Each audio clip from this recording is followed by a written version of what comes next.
El humano acarició el lomo del gato. Gato bueno, lo hemos conseguido, dijo suspirando. Sí, al borde del vacío comprendió lo más importante, maulló Sorbas. ¿Ah, sí? ¿Y qué es lo que comprendió? Preguntó el humano. Que solo vuela el que se atreve a hacerlo, maulló Sorbas. Con este fragmento comenzamos el capítulo de hoy de Pandémicos Literarios junto a mi amigo, escritor, editor, eh, Juan Pablo Cifuentes, ¿cierto? Eh, y vamos a hablar hoy de lo que es nuestro escritor chileno, don Luis Sepúlveda, recientemente fallecido. Juan Pablo, bueno, hola, ¿cómo estáis? Gusto verte. Hola Ale, ¿cómo están? Un saludo cordial también a quienes nos acompañan en este segundo capítulo de esta primera temporada de Pandémicos Literarios. Y justamente hoy día vamos a hablar de este gran escritor chileno, Luis Sepúlveda, que lamentablemente murió hace un mes más o menos atrás en la ciudad de Oviedo, allá en España. Vamos a hablar de tanto de su biografía, su vida, como también de algunas de sus obras más importantes que extraen a colación. Partiendo con la lectura, por ejemplo, que acabamos de hacer, que a su Alejandro acaba de hacer de Historia de una gaviota y del gato que le enseñó a volar, más la muestra del video que vieron al inicio, en donde muestra justamente la esencia de lo que es la vida de Sepúlveda. Comencemos. Sepúlveda es uno de los grandes escritores chilenos de la segunda mitad del siglo XX en adelante y se caracteriza su obra porque toma diversos aspectos súper relevantes. Lo puedes ver por el ámbito ecológico, lo puedes abordar por el ámbito de la novela policial, que renovó la novela policial, no solamente chilena, sino Latinoamérica, y también porque hace un llamado muy enérgico al mundo o a una literatura más indigenista. Recuerden que él también por parte de la madre, su madre es mapuche, entonces él también tiene una fuerte tendencia hacia sus raíces y obviamente la militancia en el Partido Comunista, pero que ya vamos a empezar a abordar con calma todos esos aspectos. Solamente les traemos a colación como qué es lo que vamos a hacer el día de hoy. Vamos a hablar de Sepúlveda, de su obra, su infancia, cómo fue que se hizo escritor, sus primeros pasos, algunas anécdotas, algunas guerras o guerrillas literarias que tuvo por ahí entre medio, y nos vamos a buscar en sus principales obras. Ale, ¿cómo estamos? ¿Qué vamos a hacer hoy? Yo estoy muy contento porque vamos a hablar de uno de los escritores que tanto a ti como a mí nos gustan mucho. Eh, Hemos crecido leyendo Sepúlveda, o sea, sabemos que desde nuestra adolescencia, infancia, hemos leído a este Historia de la gaviota y del gato que le enseñó a volar, ¿cierto? Este gato Sorbas que siempre nos acompañó. ¿Quién no vio un gato negro por ahí y pensó que estaba frente a Sorbas, ¿cierto? Y que de alguna manera se reunía clandestinamente, ¿cierto? Con otros gatos, eh, traficaba cosas con ratones y cosas por el estilo. Así que feliz de poder hablar de Luis Sepúlveda, de poder señalar que de su afición a escritores como Coloane, ¿cierto? Del cual él trató de promocionarlo, ¿cierto? Y mostrar a este escritor chileno por todo el mundo. Coloane, Melvin, Salgari, y que eran los escritores favoritos de Luis Sepúlveda o los que él siempre, a los que él siempre volvía. ¿Mm? Tenemos que recordar de que Luis Sepúlveda desde su niñez fue una persona, un joven con la intención de conocer Chile, de conocer el sur de Chile, tomó él su mochila un día y comenzó a hacer dedo, ¿cierto? Y llegar hasta lo más austral del país, que era uno de los sueños que él quería lograr, que era conocer la Patagonia. Y de ahí surge un texto también más adelante. Y lo hizo influenciado por estos escritores que son Coloane, Melvin y Salgari, ¿ya? Que de alguna manera lo motivaron a él a conocer parajes, ¿cierto? Que fueran de la Finisterrae, que vendría siendo el extremo sur del planeta, ¿cierto? Que vendría siendo el Chile austral. No sé si quieres ahondar en algo más, Juan Pablo, con respecto a eso. Sí, mira, la vida de Sepúlveda está marcada desde su nacimiento por la curiosidad y la anécdota. Su madre era menor de edad y fue raptada por su padre, en este caso que era mayor de edad. El suegro no lo tomó muy bien eso, denunció aquello. Bueno, ¿y qué resultado fue? Que quedó embarazada esta menor de edad y fruto de eso nace Luis Sepúlveda. Entonces, en una entrevista siempre habla de eso, la guerra, el amor que tuvo su concepción, su nacimiento. Eh, como para dar cuenta de que ya estaba marcado a ser distinto, o sea, iba a ser una persona diferente ya desde unos padres que buscaban un amor o buscaban una relación que era un poco medio amor imposible por aquella época, por los rangos etarios, qué sé yo, más todo este concepto del rapto que está entre medio.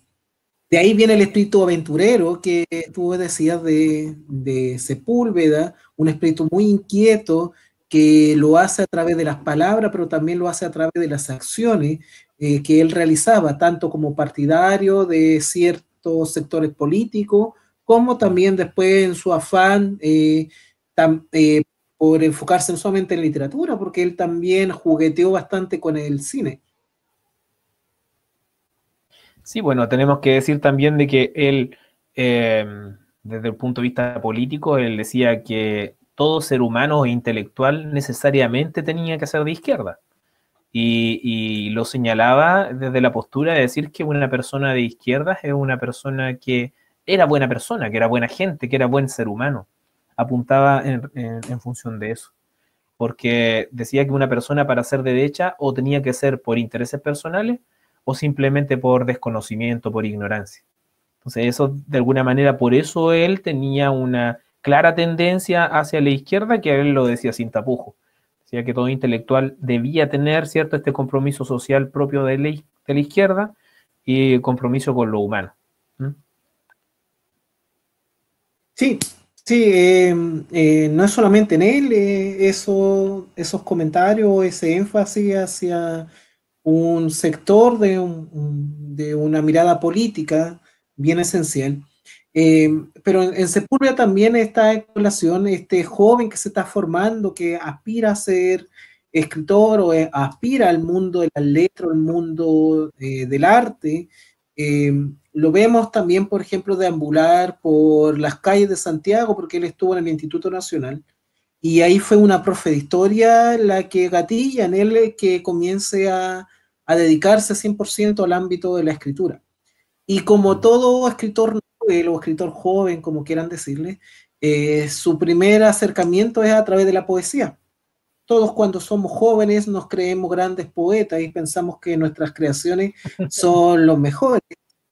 No tienen errores, nuestros versos son innovadores, son genuinos, y Sepúlveda pensaba algo similar. Y en eso te quiero dar la anécdota de que él planteó de que él estaba en uno de los paseos peatonales que hay en Santiago, no recuerdo cuál, pero él estaba vendiendo su primer libro, que era un poemario de unos 20 poemas más o menos, muy al estilo de el libro crepusculario de Pablo Neruda. De hecho, el poemario se llamaba Crepusculario en la noche. Entonces, él estaba ahí justamente vendiendo estos ejemplares hechos por él mismo, muy rústico, y pasa Pablo de Roca muy cerca de él. Y Pablito de Roca lo queda mirando y con su voz grave él pregunta cuánto cuesta este libro. Y Sepúlveda lo conoce, sabe quién es de Roca, y le dice, no maestro, este libro es gratis. Y ahí de Roca, que era corto de genio, lo reta. Dice, no, si quieres valorarte como artista, como escritor, siempre debes cobrar por tus cosas, por tu arte, por tu esencia. Le compró el libro, lo imagino que lo leyó y después Sepúlveda años después lo cuenta, ese libro es una porquería, realmente no es, de hecho no creo que hayan ediciones mayores de ese ejemplar. Pero eso significó una especie de amistad que tuvo con De Roca, porque después él terminó asistiendo a la casa de Pablo de Roca y fue uno de sus primeros maestros en el ámbito no solamente el literario, sino también en el ámbito de ver el mundo desde una mirada política y ver el mundo también con mucha fuerza y dar sus discursos sin miedo y sin temor a las consecuencias, que eran la característica de Pablo de Roca. Ya algún día hablaremos de la guerra literaria, de los dos Pablos y todo lo demás, pero ahí te vas a dar cuenta que De Roca era de un partido en cuanto a él como persona, en donde no dejaba títere con cabeza porque lo que le molestaba lo decía y no le importaba mayormente la representación en un partido, en este caso el Partido Comunista, a diferencia de otros actores que no vamos a nombrar en esta ocasión, pero él podía deambular justamente por aquellos ámbitos. Y Sepúlveda aprendió eso, aprendió a respetar a De Roca y aprendió a ver la realidad desde esa mirada y darse cuenta que como escritor no solamente es escritor de novelas o de cuentos o de poemas, sino que hay un discurso detrás que hay que manifestar a través de acciones y una voz que hay que levantar porque vas a ser una figura pública. Y eso lo aprendió con mucha fuerza Sepúlveda y que después lo ha manifestado en el resto de sus obras y también en los discursos y entrevistas que podemos ver que hay sobre él. Sí, también hay que destacar que esa afición a la izquierda que lo llevó a conocer a De Roca, ¿cierto? Del cual aprendió el trabajo del lenguaje. Él señaló que se reunía en su casa, creo que decías tú, Juan Pablo, con una amistad muy cercana, y le enseñó muchas cosas relacionadas con la afición de ser escritor y ser artista. Eso que decías tú de darle un valor a su escritura, etcétera.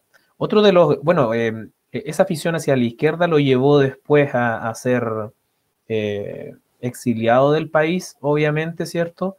Y también eso lo separó de su primera esposa y también de su padre, al cual nunca vio después de que fue exiliado.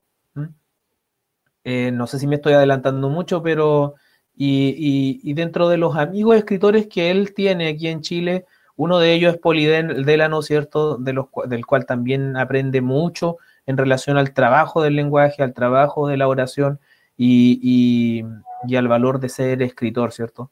Él señala que Poli Delano es un gran contador de historias. De hecho, que cuando él viene a Chile y se sorprende del Chile que encuentra, siempre se reúne con Poli Delano a tomar whisky, ¿cierto?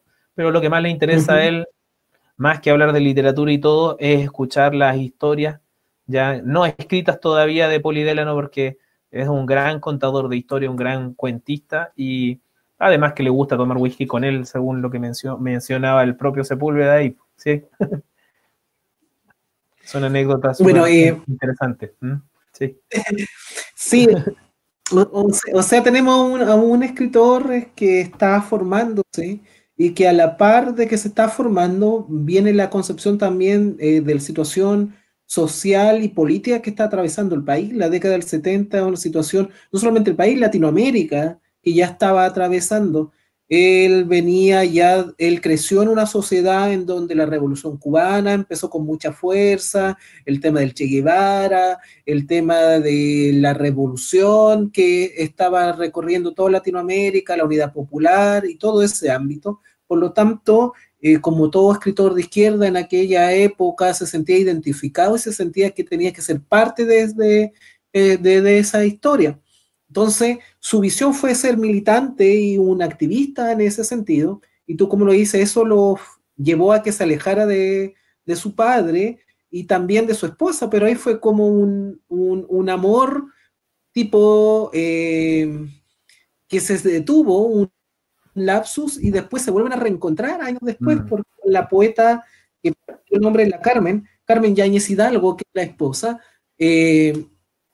ellos se casan en el año 71, sin embargo, viene después todo esto del golpe militar del 73, la fuerza que tiene Sepúlveda para tratar de luchar por revertir esta situación y ve que no se puede, tiene que huir, se exilia, recorre América, Centroamérica, distintos países hasta recaer en Alemania y en otros lados, pero él ya hace un caminar, un transitar totalmente alejado de sus seres queridos, porque él se aferra a eso, él se aferra a la política, él se aferra a este sentimiento de revolución que él creía que era un ideal puro, esto, en el cual se podía trabajar. Sí. Bueno, también hay que señalar que una vez exiliado, él lleva una enfermedad grave que casi le costó la vida. Él sufrió de tuberculosis. En Europa la tuberculosis ya es una enfermedad casi, no sé, extinta, podríamos decirlo de alguna manera. Entonces, lo que sucedió ahí de que un médico experimentado le encuentra esta tuberculosis ósea, ¿cierto? Y, y, y, y esa es una de las cosas que él carga de alguna manera de ese periodo, pues, de haber sido dañado por este golpe militar, no solo desde el aspecto psicológico, sino que también desde el aspecto físico. Fue un médico rumano el que le encontró, ¿cómo se llama? Ese daño a su espalda, ¿ya? Y eso lo llevó a escribir el texto que se llama Nombre de Torero, ¿m? Del cual no sé si quieres ahondar un poquito más o lo dejamos para después.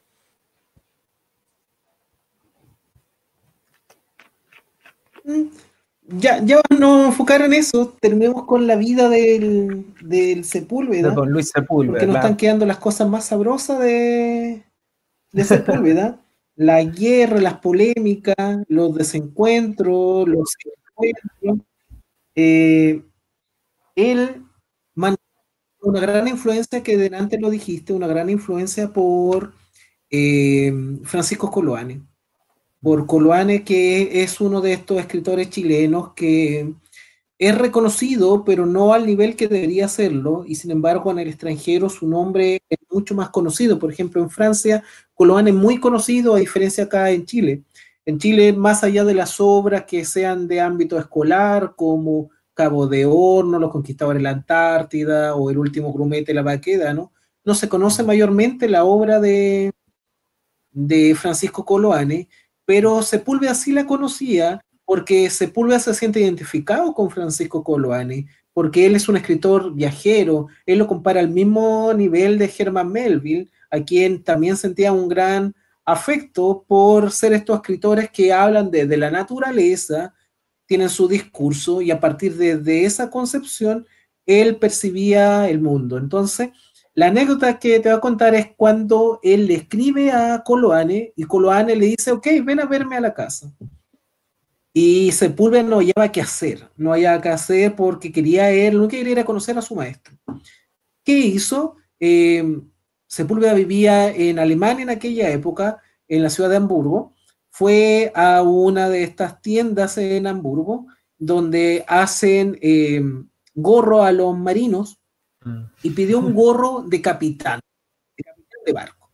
Y con ese gorro que se lo iba a regalar a Francisco Coloane cuando llegara a Chile, ese iba a ser como el gran estímulo, porque él veía que Coloane era como el gran capitán del navío literario chileno, de todas estas exploraciones que existían. Sin embargo, si la cita era a las 5 de la tarde, él ya al mediodía andaba muy inquieto, no había qué hacer, andaba fuera de la casa de Coloane sin ganas de tocar y se paseaba, se puso a fumar un cigarro en la esquina, se comió un par de completos, qué sé yo, por ahí, y hora, y a las 4 de la tarde, una hora antes, va y golpea la puerta porque ya no aguanta más, no aguanta más las ganas de conocer a Coloane. Cuando golpea la puerta, abre la esposa de Francisco Coloane y lo mira y le dice, ¿tú eres Sepúlveda? Sí, yo soy Sepúlveda. Y dice, ¿por qué llegas a esta hora? Y Sepúlveda, asustado, dice, chuta, debía llegar una hora después porque me citaban a las 5.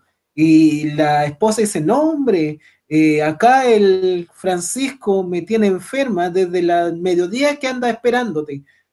Sentían lo mismo, la relación era recíproca, la relación. Más allá de la diferencia de edad que había entre los dos, Coloane veía en Sepúlveda también un escritor que era de su misma tendencia y que eso pasa en los escritores, suele ocurrir en la camaradería, el sentido de sentirse identificado y a partir de esa identificación existía estos lazos de amistad, más allá de que no se conocían. Que lo que pasó, por ejemplo, no era la relación con Polidela, ¿no?, que tú mencionabas, donde ellos eran compadres y tomaban whisky y todo lo demás. Acá era una cuestión de respeto y aprecio a través justamente de eso, de no saber qué es lo que iba a pasar con ellos, solamente se habían leído sus obras y sus obras las habían encontrado geniales. Sí. Bueno, mira, no sé si seguimos hablando de su vida o comenzamos ya a hablar de su perfil ecológico. Sí, comencemos ya. Mira, no sé, es que, mira, justo en la ecología y tengo a un elemento ecológico detrás mío, no sé si lo alcanza a ver. Que Está tiene Borges. nombre claro, Bueno, tiene nombre de tremendo escritor, sí. sí. Bueno, él quiso aparecer, parece que nos va a acompañar el día de hoy en este capítulo. Eh, Así que qué mejor, tenemos la compañía de Borges, amigo argentino, por favor. Es un tributo que estoy haciendo. ¿Ya? Era Borges o Nerón, pero Nerón era, después me quema la casa, entonces no era muy grato colocarle Nerón. Que No era muy dejémoslo en Borges rentable. mejor. No era muy rentable. Así que ahí está. Mira, Borges no va a hacer nada, esperamos que no haga ningún espectáculo, pero es parte del show y es parte de la gracia que tiene el programa de esto de hacerlo en casa, que nos traen estas cosas ecológicas, que ya voy a hablar de que me encanta. Sí, comencemos nomás, démosle con la obra y después nos vamos con las cosas sabrosas, las guerrillas y todo lo demás. Mira, bueno, si quieres hablamos de la guerrilla, yo no tengo problema. Bueno, sabemos que él tuvo una confrontación heavy con el grupo Macondo, ¿cierto? Y el grupo Macondo proponía de que ya no había que escribir, ¿cierto? Bueno, como su nombre dice, que había que dejar de escribir al estilo de Gabriel García Márquez, ¿cierto? Y denigraba todo tipo de escritura que fuese similar al realismo mágico. Y obviamente que dentro del realismo mágico tenemos a Gabriel García Márquez, tenemos a la Isabel Allende, etcétera, ¿cierto? Y dentro de eso también tenemos a Luis Sepúlveda. Luis Sepúlveda también fue atacado gravemente o con gran ímpetu por este grupo denominado Macondo, que es liderado por quién, Juan Pablo, de los Alberto escritores de aquí. Fuguet, Sí. Alberto Fuguet estaba ahí, Sergio Gómez, no sé si estaba Gonzalo Contreras, no recuerdo bien, pero eran los escritores de la nueva novela, de los escritores que aparecieron en la década del 90 debido a la editorial Planeta Sur. Eh, Claro. Ese grupo hizo justamente aquello de empezar a recriminar al realismo mágico. Hay que ser honesto, durante mucho tiempo los escritores escribían como Gabriel García Márquez, como Alejo Carpentier, como Mario Vargas Llosa, como Juan Rulfo. Ya dejó de ser una novedad de ese estilo y ya después fue simplemente una sucesión de escritos de un mismo estilo, que ya estaba, era como un superventa, ya se sabía que escribiendo de esa forma se podía llegar al éxito de manera rápida. Sin embargo, lo que ellos proponen, Macondo, es una renovación, es abandonar el realismo mágico e irse a una identidad latinoamericana centrada en lo postmoderno, en la ciudad, en lo urbano, en la tribu que está ahí ocurriendo dentro de la urbanidad, en las calles, en los restaurantes, en los bares, en el lenguaje, una revelación de todo ese sentido. ¿Por qué atacan a Sepúlveda? Porque injustamente ellos involucran a Sepúlveda como parte del realismo mágico, porque Sepúlveda tiene un par de escritos como Un viejo que lea novela de amor, que tiene mucho aspecto de realismo mágico, a pesar de que él no pertenece al realismo mágico, tiene muchos aspectos que se asemejan a ese estilo, y lo atacan porque lo ven como propio de una literatura que está estancada, porque los epicentros no son tanto en la ciudad, sino está más enfocado en ámbito de la naturaleza. Y desde esa perspectiva, para este grupo de Macondo, estos escritores chilenos, ellos veían de que la renovación de la letra estaba justamente en un nuevo lenguaje desde la ciudad, sin realismo mágico, desde un mundo postmoderno, capitalista, consumista, tal como lo vemos el mundo en la actualidad y como se veía en la década de los 90, abriendo o volviendo después de la dictadura a esta democracia que estaba surgiendo. Sí, y sabemos que de alguna manera Luis Sepúlveda hace una crítica tremenda a este grupo dentro de los que está Fouquet. Y menciona él que, bueno, dentro de las cosas que señala, es de que para ir en contra de un movimiento o de un movimiento literario como el realismo mágico, había que escribir al nivel. Y Luis Sepúlveda señalaba que ese grupo, el grupo Macondo, ¿cierto?, no estaba al nivel de un Gabriel García Márquez, sino estaba al nivel del realismo mágico de esa época. Entonces, por ende, no podían ellos decir y venir a instaurar un movimiento nuevo de quiebre de un movimiento anterior si no tenían el manejo del lenguaje que tuvo ese premio Nobel en particular.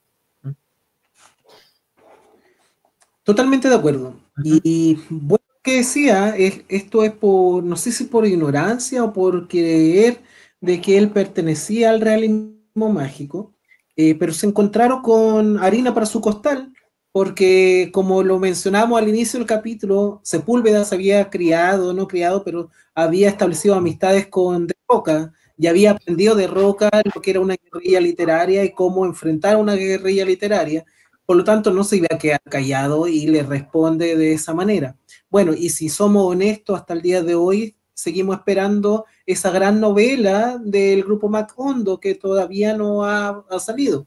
Uno dice que Mala Onda, pero Mala Onda marcó una generación, mayormente la generación de los 90, esta generación que viene saliendo de la dictadura y que quieren pensar un nuevo Chile, una nueva perspectiva, pero no tuvo una mayor influencia después de las futuras generaciones, salvo un par de lenguaje que te puede encontrar que es un poco cercano, juvenil el estilo, pero en cuanto a peso literario no tiene una mayor trascendencia lo que hizo en este caso cualquiera de las obras que están dentro ahí del grupo Macondo. Entonces, lo que plantea Sepúlveda al final parece que sí es una certeza. Es como, ustedes ladran mucho, pero ¿qué construyen? ¿Cuál es su gran labor? ¿Cuál es su gran arte? Si dice que ya no quieren más realismo mágico, ok, no hay más realismo mágico.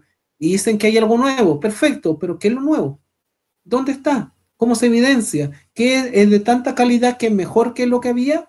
¿O simplemente se oponen porque quieren oponerse y quieren estar en la parada de oponerse? Entonces, él es muy certero, él es muy Bolaño para sus cosas. Bolaño después iba a aparecer, años después iba a ser peor incluso que Sepúlveda en cuanto a sus declaraciones y en cuanto a su postura cuando viene a Chile. No deja títere con cabeza, Bolaño destruye a todo, salvo Pedro Lemebel que se salva, con quien establece amistad.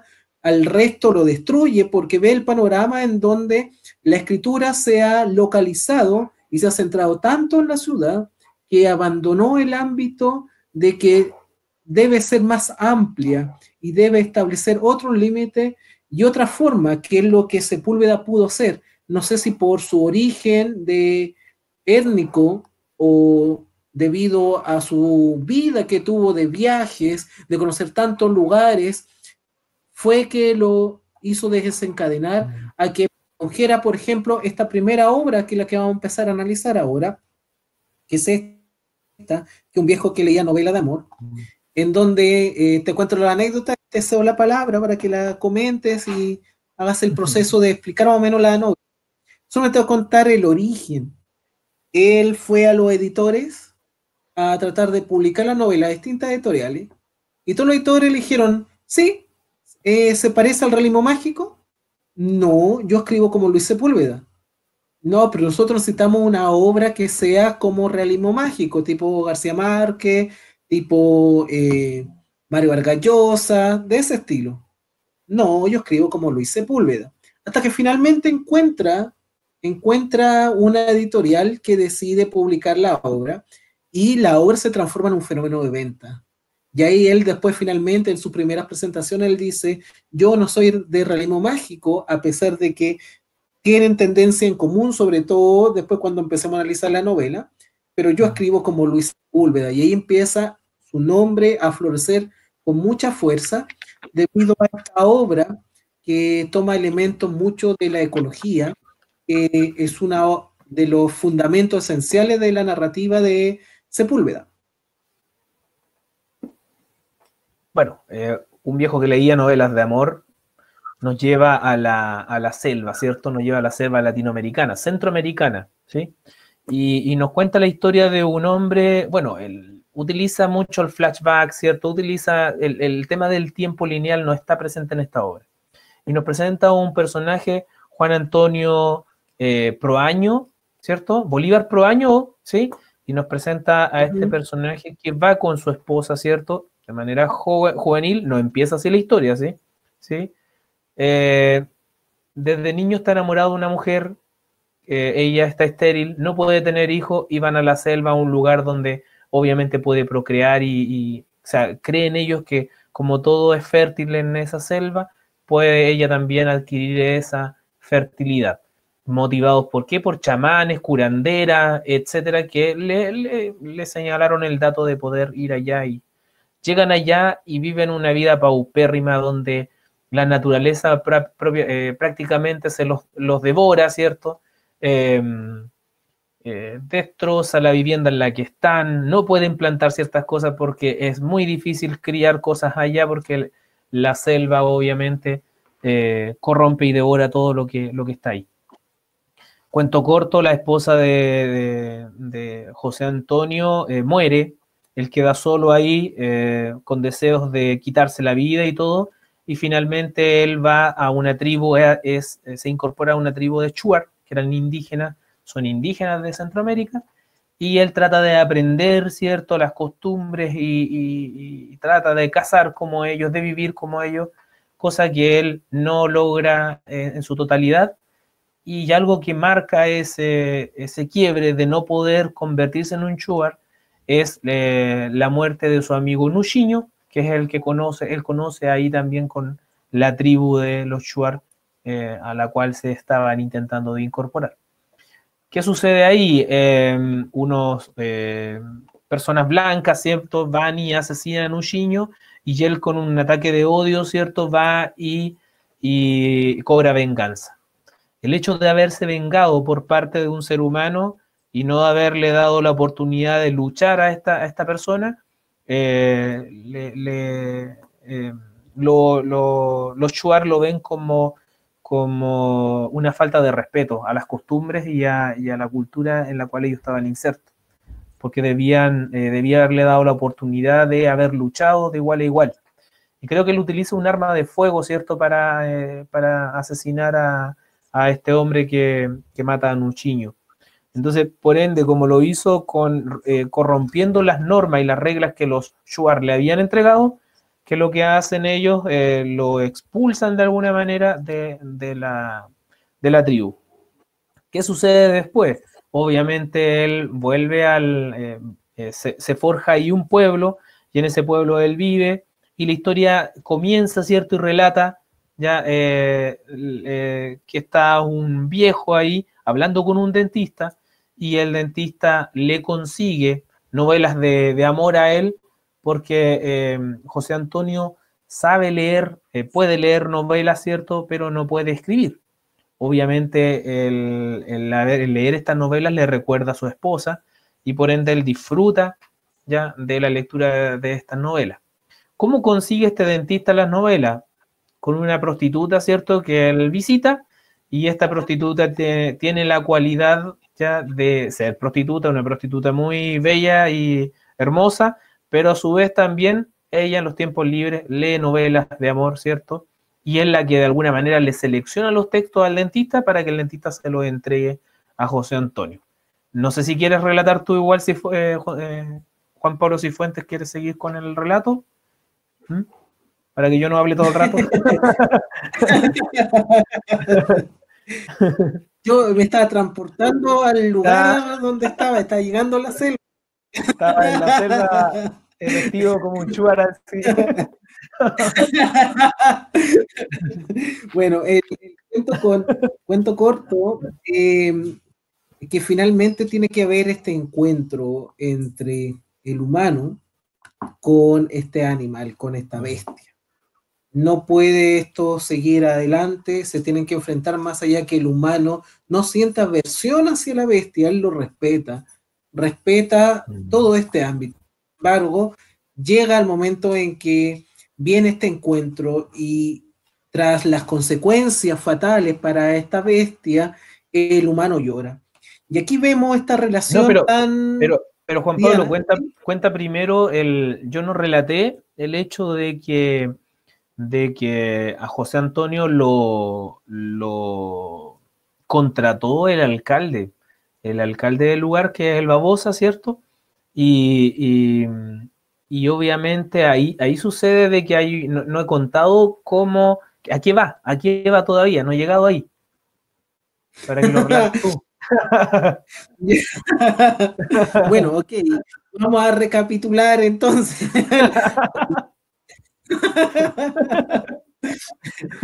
Bueno, ese era dos. Estamos vestidos de Shuar. Sí, lo que pasa es que todavía estoy en la selva, estoy afanado con ese. Escena 2, vemos cómo finalmente él debe someterse a esta voluntad del alcalde, debe capturar a esta bestia, debe darle muerte, porque ya lamentablemente un par de gringos y de otra índole, voy a dar un par de epítetos por no decirlo, andan por ahí deambulando y con trágicas consecuencias. Entonces hay que buscar la forma de que no aceche esta bestia que fue enviada y que está sufriendo ahora las consecuencias del comportamiento del ser humano, sobre todo de este gringo, que deriva justamente en que este viejo tenga que ir y tenga que enfrentar a esta bestia. Y viene ahí este famoso viaje en la selva, que me encanta. Si quieren lo mezclo con el libro La Selva también, para hacer el viaje completo. ¿Ya? Que aparezca Balú así entre medio. Claro, claro. Vemos aquí en el viaje cómo viene el cara a cara y viene este encuentro en donde lamentablemente el progreso hizo que la bestia tuviera que morir. Y debido a eso, este viejo, que lo único que pensaba era en retornar a su hogar, que lo dejaran tranquilo, que lo dejaran en su mundo leyendo su novela de amor, él llora amargamente por la muerte que ha dado. Es una conjugación entre el mundo de lo que es lo salvaje, diferenciándolo con el mundo del supuesto progreso, porque el progreso es visto como esa necesidad de que el hombre domine la selva cuando había ya un depredador que era el que gobernaba. ¿Por qué? Porque el progreso significa avanzar, avasallar, quitar espacio en pos de una mejor forma de vida, una supuesta mejor forma de vida. Pero aquí no hay una supuesta mejor forma de vida, aquí lo que hay simplemente la inutilidad del ser humano por querer abarcar más espacios y sobre todo a costa de la naturaleza. Es un libro muy tremendo, ya vamos a empezar con un poco de análisis. Estaba leyendo un poco el libro mientras tú estabas haciendo el análisis y no puedo no mencionar, por ejemplo, el prólogo que hace el mismo Sepúlveda, la nota al autor, en donde él menciona rápidamente, dice: esta novela ya nunca llegará a tus manos, Chico Méndez, querido amigo de pocas palabras y muchas acciones, pero el premio Tigre Juan es también tuyo y de todos los que continuarán tu camino, nuestro camino colectivo en defensa de el único mundo que tenemos. Acá coincide con la muerte del Chico Méndez allá en la Amazonas, este gran defensor del Amazonas, y también coincide con un nuevo Sepúlveda que ya ha dejado sus guerrillas literarias que ya ha dejado sus guerrillas de militante del Partido Comunista y que ahora encuentra su verdadera militancia que le acompañará el resto de su vida en el ecologismo, porque él se convierte en un activista ecológico. Su mirada está centrada justamente en aquello. Entonces, es un texto hermoso desde un punto de vista ecológico, porque te hace una crítica social hasta dónde puede llegar la avaricia del ser humano, que con tal de conseguir sus objetivos, daña, mata, asesina, sin importar las consecuencias, mientras todavía el progreso y hablar en nombre del progreso sea la base esencial para sus acciones. Sí, bueno, en el texto se ve el claro contraste entre estos gringos que vienen de alguna manera a destruir, a cazar, ¿cierto?, por deporte en esta selva, a dañar el equilibrio perfecto que tiene esta selva, de esta tigresa, ¿cierto?, sus cachorros y todo, y que le han dañado, que le han asesinado a su macho, ¿cierto? Y que de alguna manera este viejo que podríamos decir que está Luis Sepúlveda, ¿cierto?, encarnándolo de alguna manera, este viejo tiene que ir en contra de todo eso que él ama y de lo que él quiere. Bueno, como tú bien mencionabas, Luis Sepúlveda fue activista de Greenpeace. Y de hecho siempre menciono una anécdota donde el fundador de Greenpeace le regaló una gargantilla de plata en el cual hay una ballena ahí, por el hecho de defender frente a los japoneses una ballena por varios días. ¿Ya? Él fue activista de eso de verdad. ¿Ya?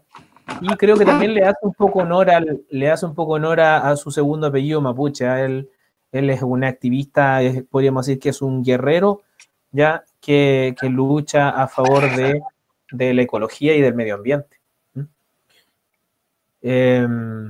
Bueno, también, no sé si pasamos al tiro a la otra obra o hablamos un poquito más del viejo que leía novelas de amor. O sea, yo mencionaría el por qué abandona el comunismo y por qué se va al ámbito ecológico para los amigos que nos están mirando y las amigas que nos están mirando. Él recorrió todo Centroamérica con la bandera de lucha de la revolución, del mundo izquierda, la unidad popular y todo lo demás.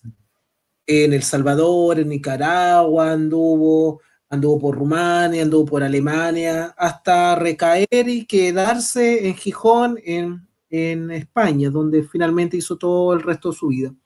Pero él descubre con el tiempo que esos ideales maravillosos que él sentía que estaban en el Partido Comunista, por lo cual mucha gente murió por esa militancia y por creer en esos ideales, finalmente se truncaron cuando entendió que los líderes de muchos de esos partidos políticos, los líderes de esas revoluciones, eran líderes que no lo hacían en pos de la revolución, sino lo hacían en pos de sus atributos personales, de sus intereses personales.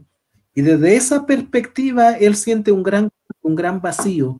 Él se da cuenta que él ha sido manipulado, él ha sido miembro de un partido en el cual muchos activistas, muchos militantes murieron o desaparecieron literalmente, que hasta el día de hoy no se sabe dónde están, y que los grandes líderes arrancaron y siguieron en su mundo y siguieron en su esencia, pero con intereses y fines personales. Es decir, sobrevivieron no en pos de una causa en común, no murieron bajo una bandera de lucha, no siguieron esta tendencia, y eso hizo que Sepúlveda señalara de que ya el comunismo no le interesaba mayormente, pero que él ya tenía una certeza tan grande en esta complicidad del hombre con la naturaleza, que él vio a través del ecologismo el camino a seguir. Te hablo de una época, el libro del año 1988, hace más de 20 años atrás, 30 años más o menos, en donde vemos que ya se estaba hablando del cambio climático, con fuerza ya estaba apareciendo, antes de la Greta, que está ahora en boga de todos, había otra activista que era canadiense, que también era súper jovencita, que en la década del 90 también comenzó a hablar de estos movimientos. Greenpeace existía desde mucho tiempo atrás, y vemos cómo el activismo comienza a aparecer con mucha fuerza ahí y se manifiesta con abundancia en esta obra. Esta obra es indigenista porque toma justamente de los habitantes de la selva, los pueblos originarios que rodean ahí, que viven ahí, que son uno con la naturaleza, muy similar al pueblo mapuche, que es uno también por su filosofía y antropología.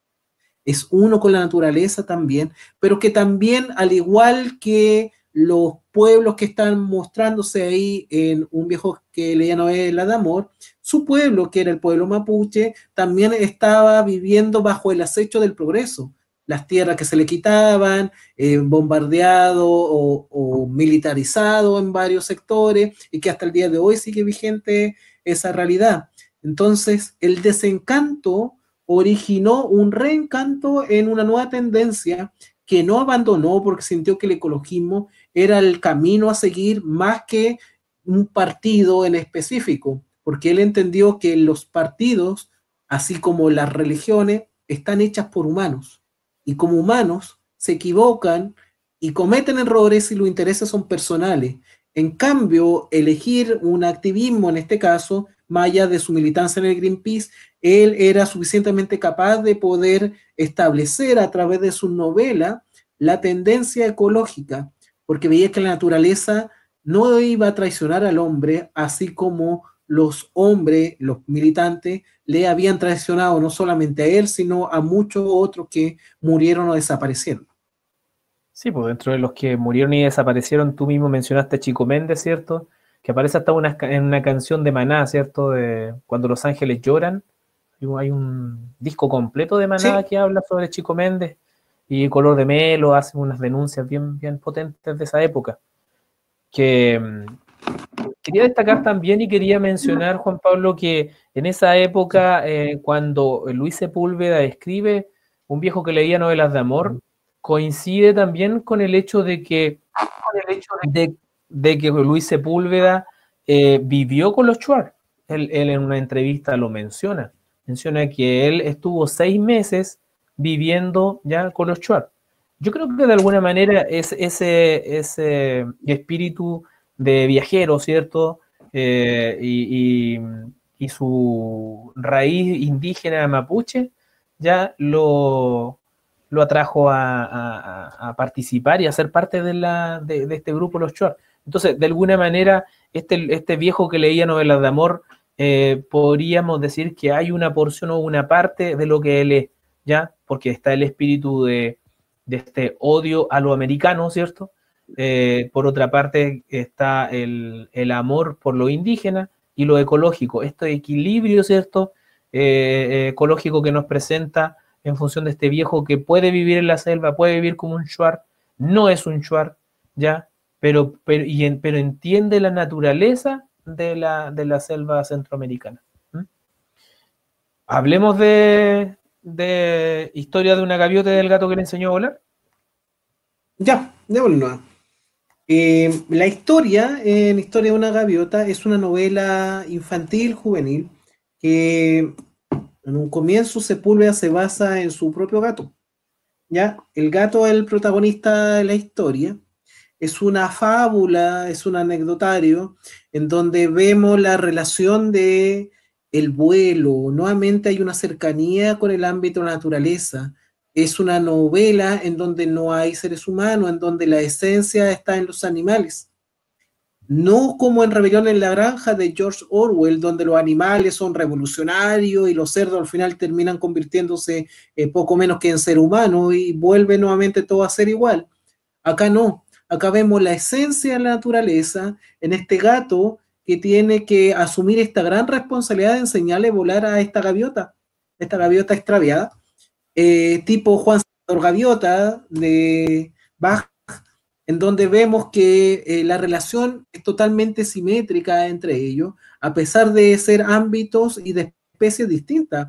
Damos un mamífero con un ave, sin embargo, logran convivir adecuadamente. Vemos la relación entonces que nos quiere traer a colación en esta novela juvenil, la historia infantil, para decirnos el mismo mensaje que nos había dicho ya en Un viejo que leía novela de amor. El ecologismo es una esencia que se ve no solamente en el activismo de defender las ballenas, defender a los elefantes, a los animales que están en peligro de extinción, sino en cosas elementales, quizás en nuestras mascotas, quizás en nuestro lugar que nos circunscribe, en la flora, en la fauna, en cosas sencillas de la vida. es un texto muy hermoso porque es muy sencillo, en donde te da un claro mensaje de cercanía, de integración, de que no importa que seas distinto, lo que importa es que te superes y que creas que puedes lograr tu objetivo. Sí, mira, Luis Sepúlveda cuenta que, como bien decías tú, que se basa en su gato y que de hecho este texto lo escribió relatándole cuentos a sus hijos. O sea, lo escribió como un regalo a su hijo. De hecho, aquí en el mismo texto dice, una novela para jóvenes de 8 a 88 años. ¿Mm? Entonces, de alguna manera es una ofrenda para sus hijos y también podemos señalar de que tiene un claro mensaje ecológico. Creo yo de que aquí también expresa un poco su malestar y su odio por la especie humana. Yo siempre he creído que Luis Sepúlveda en sus obras también de alguna manera cree más y quiere más a los animales que a los mismos seres humanos. Creo que lo menciona también en una entrevista. Y el nombre Sorbas proviene de la película Sorbas el griego. De ahí él le pone nombre a su gato y de ahí a su gato utiliza al gato como uno de sus personajes de la novela. Creo que también aparece ahí Bubulina y que también está relacionado, ¿cierto?, con el cine. ¿Qué más quería mencionar de acá? O sea, los animales obviamente interactúan ahí, establecen lazos, ¿cierto? Muestra este equilibrio que hay entre animales que depredan y animales que son depredados y que en algún momento llegan a pactos en los cuales, por ejemplo, un perro no ataca a un gato, ¿cierto? Como uno puede ver, ¿cierto? Siendo que son a veces depredadores. En este caso sucede lo mismo, lo que mencionabas tú. Llega una gaviota, ¿cierto? Manchada con petróleo, y ahí está el mensaje de nuestra suposición ecológica, ¿cierto? Manchada con petróleo, ella intenta de luchar con esto, de sacarse el petróleo, ¿ya? Ella va a poner un huevo, ¿cierto? Y hace el esfuerzo de volar, de estar cerca de un lugar donde pueda entregar, ¿cierto? Este huevo y establece ese pacto que dijiste tú. ¿Pacto con qué? Con un gato que es un depredador de polluelos, ¿cierto? Y aún así lo hace jurar. El gato, obviamente, por muy gato y muy depredador que es, su palabra está en juego. Lo espectacular de esta novela es que Luis Sepúlveda le da una oportunidad a un ser humano, le da una oportunidad a un ser humano que está vinculado con las letras, que está vinculado con la poesía, que es el único ser humano que puede de alguna manera ponerse en el lugar de un animal. Podríamos decir que es el más cercano a tener una conciencia animal y una conciencia ecológica con respecto a la realidad en la que se está viviendo. Y es él el que de alguna manera le da solución para que esta gaviota, ¿cierto?, logre aprender a volar. ¿Mm? Porque es el único que podría acercarse a percibir el vuelo como lo haría un ave.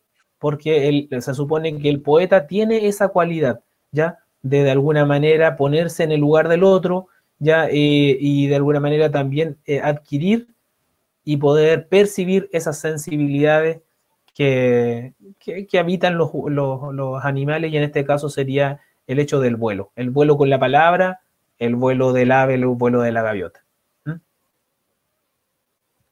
Bueno, la historia fue escrita en el año 96 y 20 años después sale otra novela que también tiene como protagonista un animal, que es Historia de un perro llamado Leal, en donde es un perro policial que es el protagonista ahí del relato. Vemos entonces en Sepúlveda este constante juego y deambular por un mundo en donde el ser humano se da cuenta que no es el protagonista de la historia, sino que es la naturaleza en sí, es la esencia. No somos nosotros los reyes de la selva, como lo planteaba ahí en un viejo que leía novela de amor.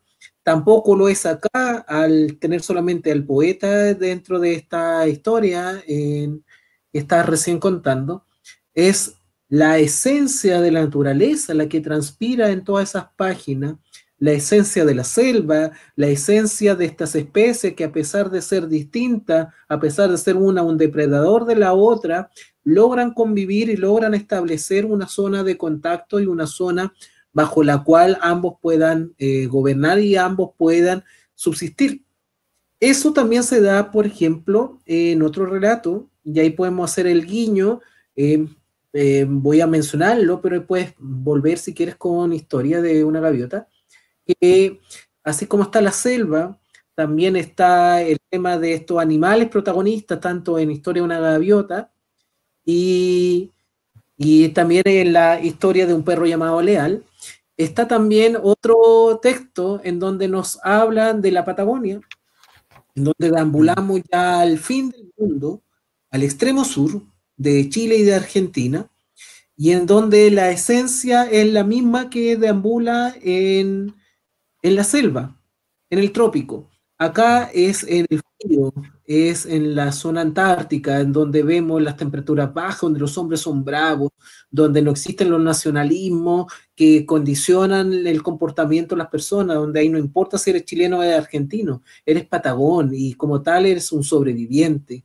Es una tierra muy querida porque también le trae los recuerdos de Francisco Coloane, este maestro a quien admira y que él como escritor manifestó a través de su novela todo ese universo, todo ese mundo que podemos encontrar ahí en la Patagonia. Estoy hablando del texto Patagonia Express, en donde vemos este deambular del protagonista que tiene que ir a ver a su hermano y que la historia comienza con una anécdota muy bacán, muy buena, que es con este anciano, este abuelo español que odia al mundo católico y que cuando saca a su nieto a pasear, le solicita a su nieto que lo acompañe a todas partes, pero mientras lo acompaña, él le da muchos refrescos, muchas bebidas muy heladas y mucho helado, pero le impide que haga pipí hasta que ya no puede más. Cuando ya el niñito ya no puede ya aguantar las ganas de orinar, van y a la primera iglesia católica que encuentran, y ahí en el fronti o en una zona aledaña, le dice al niñito, ahora haz pipí.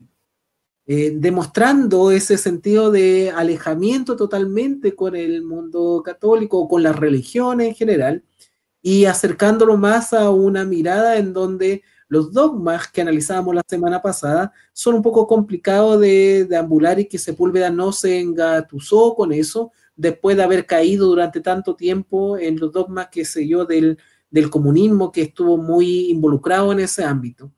Y ahí vemos en Patagonia Express, que es el nombre de la locomotora que transitaba por el sur del país. Vemos el peregrinaje de este hermano que va en búsqueda de su otro hermano para un reencuentro después de mucho tiempo.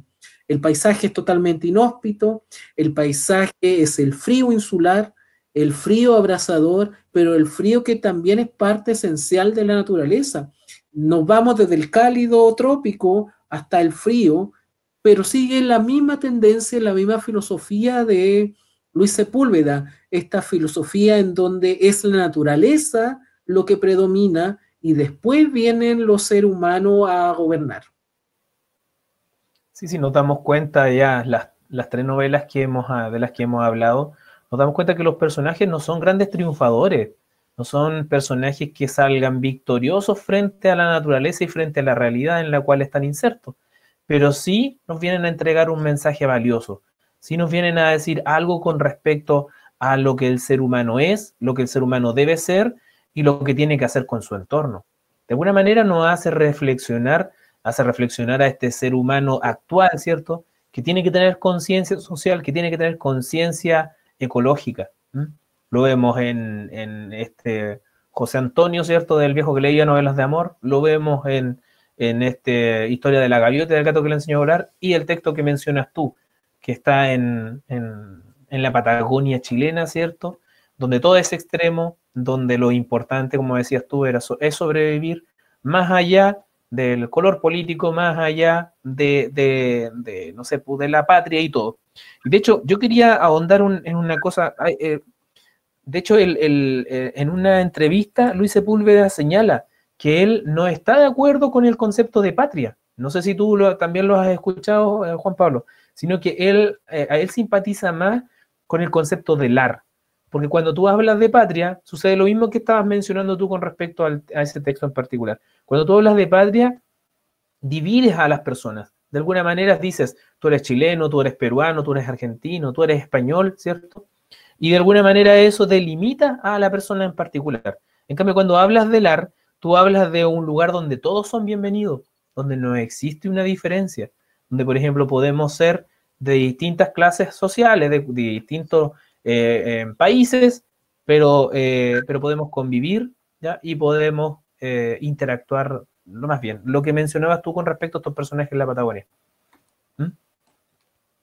Para ir cerrando ese ámbito del el ámbito ecológico y el ámbito indigenista en las obras de Luis Sepúlveda, hay un texto que es una novela breve, de hecho es tan breve que para poder ser publicada, la publican con otra novela breve que tienen la característica en común que ambas son novelas policiales, pero todavía no vamos a hablar de la novela policial, sino lo quiero abordar desde el ecologismo y desde el indigenismo, es la novela Yacaré. En la novela Yacaré es una novela un poco policial al inicio porque hay una investigación para ver un asesinato, pero ya pronto nos vamos a estos hombres que cazan a los yacaré, estos cocodrilos pequeños que viven en el Amazonas brasileño, y conocemos a las tribus indígenas del Amazonas de Brasil que tratan de buscar y rescatar a estos yacaré porque los yacaré para ellos son símbolos de su Dios, son símbolos de su naturaleza, son símbolos de su porvenir. Se protegen, el yacaré los cuida, el yacaré es todo para ellos y de un momento a otro están siendo cazados tanto los humanos como los yacaré. Es una historia hermosa, muy cortita, no tiene más de unas 25 a 30 páginas, en donde vemos la esencia también de Sepúlveda y vemos esta necesidad. Acá tengo el libro, lo voy a mostrar. Son dos libros juntos, viene con un diario de un killer sentimental y Yacaré, vienen los dos textos juntos, en donde ahí vemos la esencia de este indígena que llega al progreso, llega a Europa a vengarse. Él decide asesinar a estos hombres blancos que están matando a todos los yacaré y por ende están matando a su especie. Y él, siendo un pigmeo, una especie hobbit, enano, que nunca ha estado en el progreso, él se encuentra ante este nuevo mundo, ante esta nueva realidad, y en lugar de impresionarse ante esta nueva realidad, él va muy enfocado en su único objetivo, que es matar y destruir a quienes son los responsables de tanto daño que han causado. Es una historia en donde también vemos que este indígena es parte de esta naturaleza, ya no es un ser humano que busca el progreso, sino es un ser humano que parte de la naturaleza y como tal busca el equilibrio o busca una forma de retribución por todos los daños que ha podido pasar.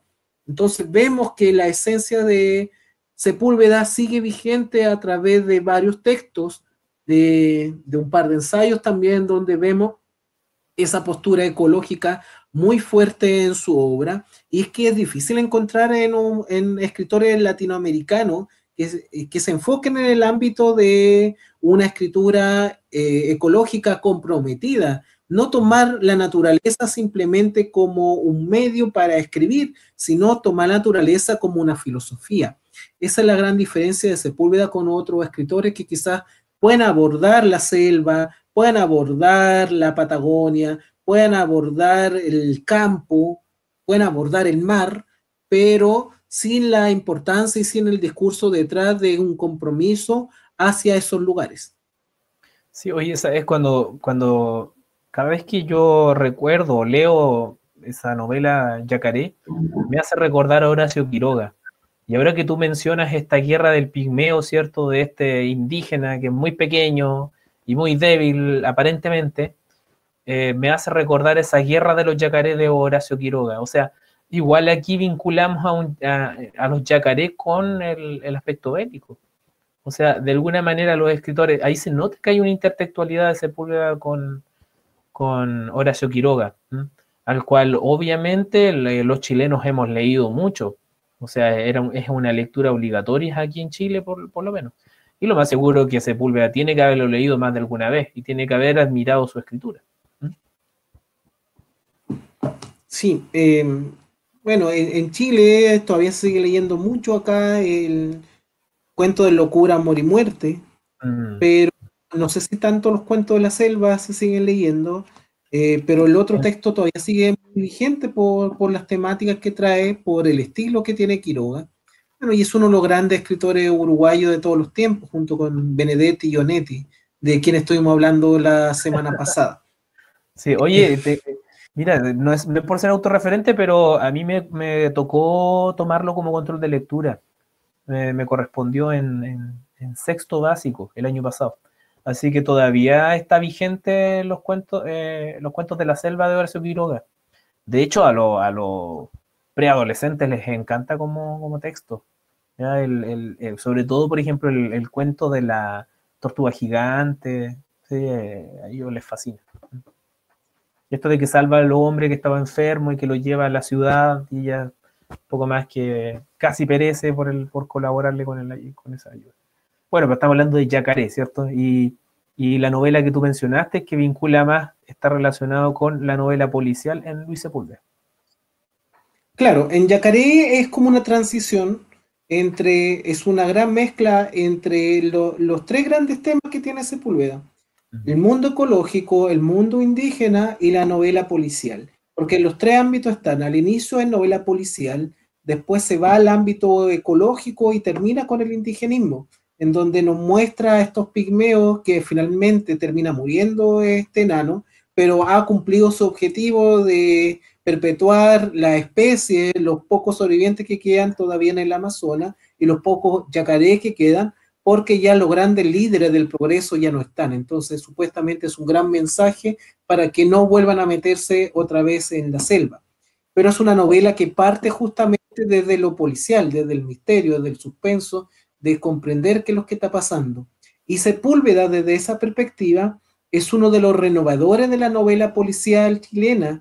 Ya abandona el estilo de una Agatha Christie, el destino de un Arthur Conan Doyle, ese estilo de una escritura clásica, se acerca más a un estilo de la novela negra norteamericana, en Sí. donde los detectives o los investigadores pueden realizar actos indebidos, utilizan la violencia, es un estilo muy Paul Auster para su escritura, en donde busca la esencia de los detectives y busca la esencia de estos protagonistas a través de la violencia o de cualquier otro recurso para conseguir su objetivo.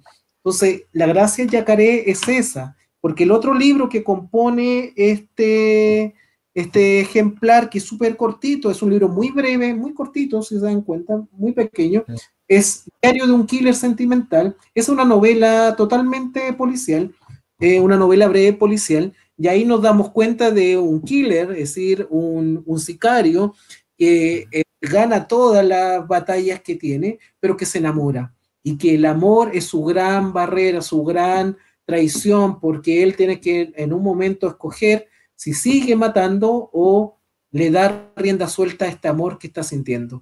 Entonces, vemos que el tema ya varió después, evolucionó, mutó, como quieras decirle, hacia un mundo más policial, y donde él también tiene sus grandes admiradores, y en Chile tiene también un par de grandes escritores que él admira. Él admira dos grandes escritores que son de novela policial, uno que murió en Alemania, en Berlín, que se llamaba Carlos Cerda, y el otro escritor que todavía está vigente y es un gran escritor chileno, que es Ramón Díaz Eterovich, que, bueno, con Heredia, el detective Heredia, y hay un mundo, un universo por tener. Oye, el tema del amor, oye, te iba a decir que ya hemos hecho dos spoilers, ¿eh? Tenemos que cuidarnos de eso. Yo conté de que la gaviota lograba volar y tú dijiste que había muerto el indígena. Estamos mal. Hemos hecho ya dos spoilers, así que tenemos que cuidarnos de los spoilers. Ya, pero eso era un paréntesis. Oye, mira, yo creo que el tema del amor también está presente en las novelas de Luis Sepúlveda. No es tan extraño como uno lo cree.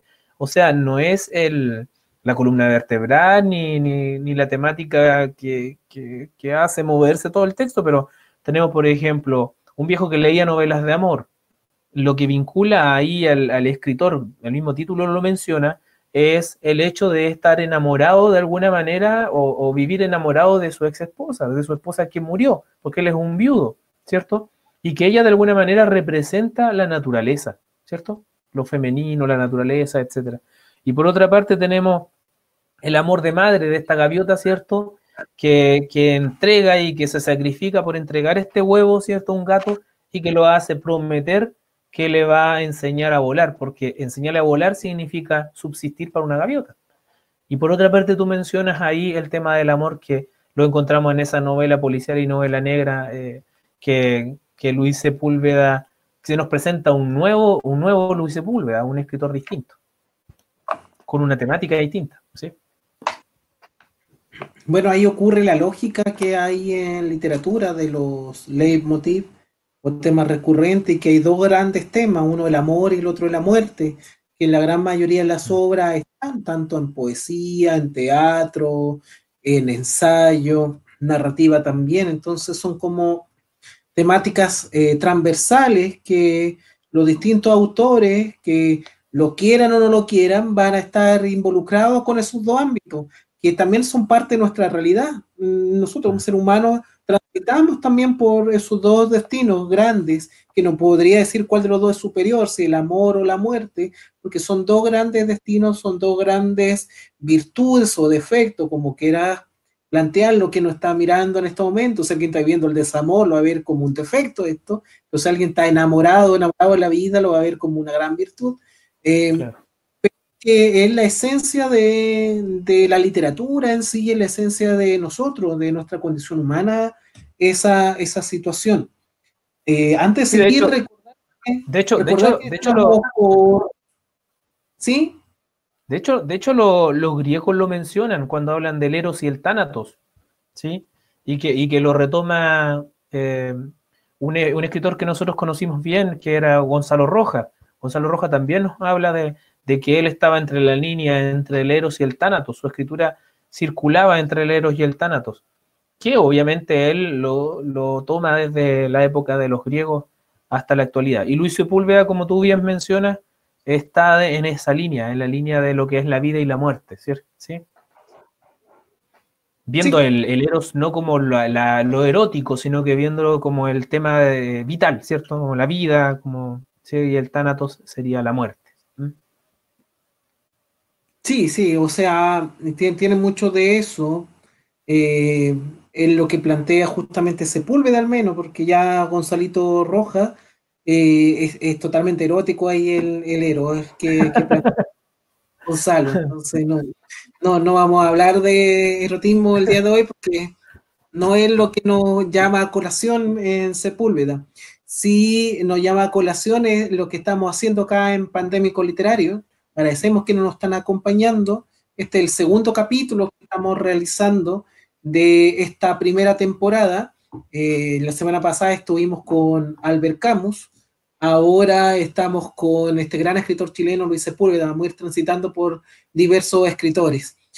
Solamente decir eso y recordar que nos pueden ver por las pantallas de Montecristo TV. Ahí nos pueden encontrar el día sábado a las 10 de la noche. Ahí va el estreno del capítulo, y la repetición es el día lunes. El lunes, si no lo alcanzó a ver el día sábado, lo puede ver el día lunes a las 7 de la tarde. Se está retransmitiendo el mismo capítulo. Y en el peor de los casos, si todavía no tienen Montecristo TV y no lo puede ver por ahí, va a estar también a través de YouTube, donde puede ver completo este capítulo, para que nos dejen sus comentarios y sugerencias que tengan. No sé qué más agregar novela policial, salvo que nos falta una de sus obras esenciales, que es Nombre de Torero. El Nombre de Torero, que es la que tengo acá en mi poder, esta. El Nombre de Torero, acá ya vemos a un Sepúlveda que para hacer novela policial sí, ahí tiene que irse al mundo un poco más de Macondo, al mundo más urbano. Ahí abandona la ciudad, a pesar que parte la novela con la Patagonia, parte con una búsqueda en la Patagonia de estas monedas de la Alemania nazi que están buscando, porque hay unas consecuencias entre medio que, ya que no puedo hacer spoiler, no voy a contarles mucho. Hay un par de cosas que están pasando ahí. Lean el libro, por favor, si es un hermoso libro, se pueda, ¿ya? Vemos entonces que ahí hay dos protagonistas, que son Belmonte y Galinsky, estos detectives, estos hombres que deambulan, que son antihéroes, son héroes a la antigua, digamos, en el sentido de que utilizan la violencia, utilizan las palabras soeces, utilizan un lenguaje inadecuado, utilizan los recursos necesarios para conseguir sus fines, sin embargo, no son malas personas. Ellos usan esta forma de vida para conseguir sus fines, sin embargo, en el fondo son más buenos que el pan con chancho acá en Chile, como lo dirían, no sé cómo lo dirían en otra parte. Son corazón de abuelita, son buenos en esencia. Pero ahí ya nos vemos a un Sepúlveda totalmente involucrado en la novela policial, inmerso en una búsqueda de confabulaciones, toma elementos del nazismo, ¿ya? Que es muy propio también de escritores de la década pasada.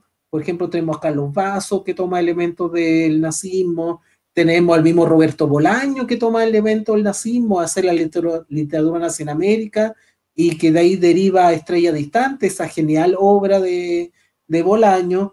Tenemos al Francisco Ortega, que deambula también con eso, con Logia, qué sé yo, y con toda la trilogía que está ahí entre medio. Entonces hay un par de escritores que deambulan también desde la concepción nazi y todo ese universo que se crea con el Tercer Reich para crear esta historia.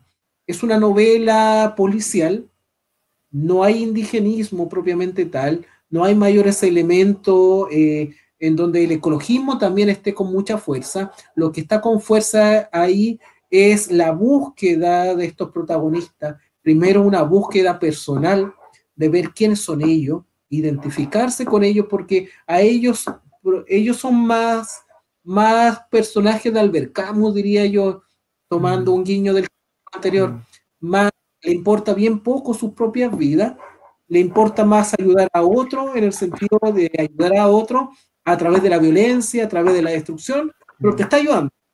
Es un poco raro entender eso, pero es lo que utiliza Sepúlveda para poder realizar este juego que es Nombre de Torero, en donde vemos que en esta novela la esencia está en aquello, en ver un mundo, una percepción de una realidad, en que muy Macondo, siguiendo ese movimiento, pero que tampoco se alinea con las tradiciones de Macondo, porque no está el lenguaje juvenil, no está la jerga, sino que es un lenguaje urbano, es un espacio urbano, pero con personajes alineados con el ámbito de Albert Camus y de otros escritores, sobre todo con escritores de la novela policial negra norteamericana, alineados muchos con ellos, en donde son personajes bravos, resistentes, perdedores, muy fracasados, muy oscuros, y que a partir de ese ámbito Sepúlveda crea un universo. Entonces, no es un universo donde hay seres humanos que triunfan, sino es un universo donde hay seres humanos que están en un constante fracaso. Sí, bueno, Luis Sepúlveda menciona que este texto es el que más le costó escribir, o uno de los que más le ha costado escribir. Y de hecho, como algo del antecedente, es uno de los textos que él reconoce que es autobiográfico. Y es un texto que él que nos habla y que comenzó a escribir en la época en los 70, en los cuales él sufrió esta tuberculosis y él se alejó de nuestro país por primera vez. Y que ahí vive el sufrimiento de la muerte de su padre y varias cosas desde la distancia. Podríamos hacer un día un capítulo dedicado a novelas o libros que han salido desde el dolor del escritor, desde el sufrimiento, desde la enfermedad. Hay varios, por ejemplo, desde Chile, yo recuerdo al menos 3 casos más, aparte del que están mencionando. El más conocido es el de Carlos Pessoa Vélez, que escribe tarde en el hospital, estando en el hospital y viendo que la muerte ya se aproxima, él escribe ya de que la muerte viene hacia él en ese famoso poema, que se transforma después en un libro también. El mismo José Donoso, en El obsceno pájaro de la noche, él escribe del dolor. Él no podía dormir debido a la enfermedad que padecía. Y bueno, el otro escritor que me encanta a mí, que no es Donoso, ay, chuta, no voy a hablar de mal de los escritores, ya siempre me retan por hablar más de los escritores. Ya. El otro escritor que sí me gusta es Roberto Bolaño, que él ya a portas de morir, él intenta escribir desesperadamente esta fantástica novela que es 2666, esta monumental novela, porque él piensa que es su gran obra y con esa va a poder mantener su familia para siempre, una vez que la muerte él ya sabe que se le aproxima.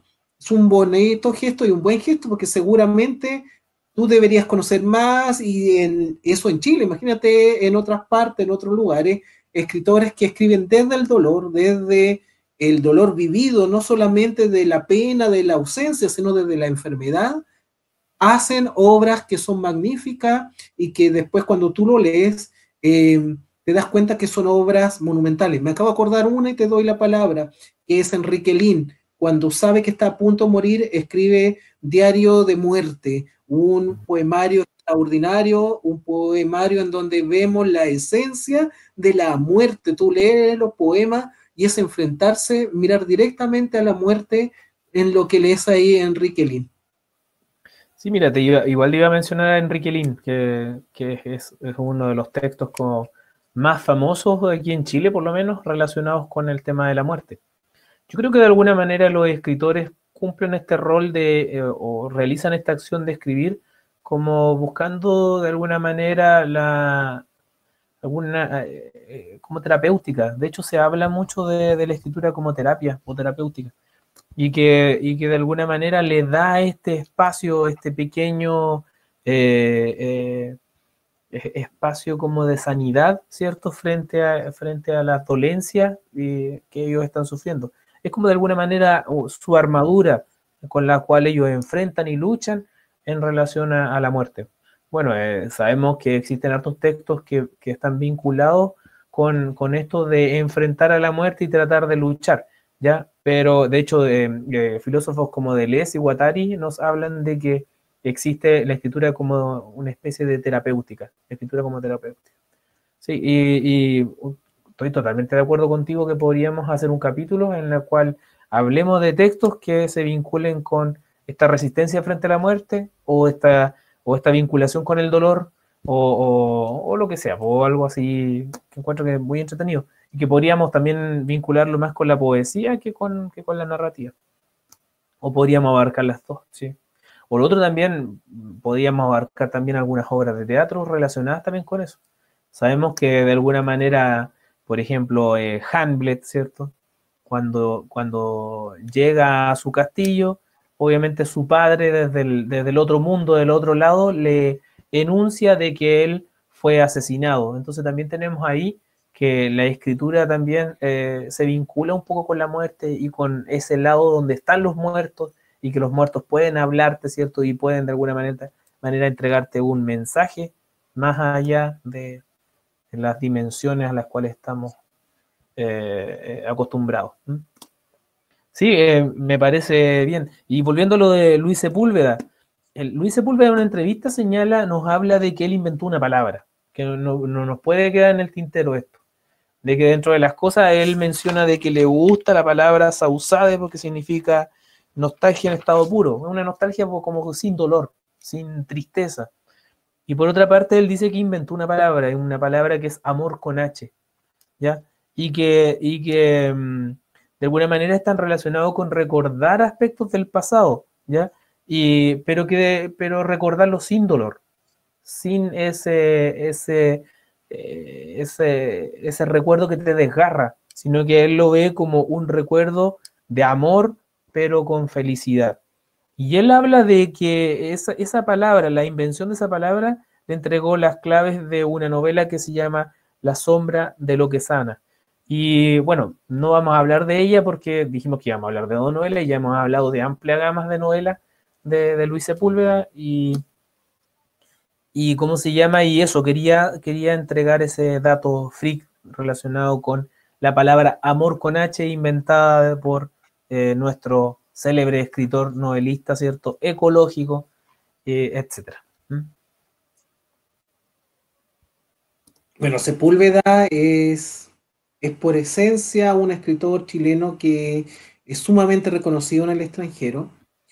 junto con Allende, junto con Bolaño, son la nueva camada de narradores chilenos que son ultra conocidos, muy vendidos a nivel universal, pero que no son tan profetas en su tierra. En Chile no hay una mayor trascendencia. Yo creo que ahora va a pasar el mismo fenómeno de Bolaño seguramente con Sepúlveda, que son más o menos de la misma época, porque Sepúlveda murió ahora alrededor de 70, 71 años tenías, y Bolaño cuando muere hace unos 20 años atrás, un poco menos, tenía 50. Entonces eran escritores casi de la misma edad, y hay muchas cosas en común que yo te lo había mencionado alguna vez, de que seguramente puedan encontrar varias cosas en donde hay una interrelación entre estos grandes escritores chilenos, aparte que ambos vivieron en España.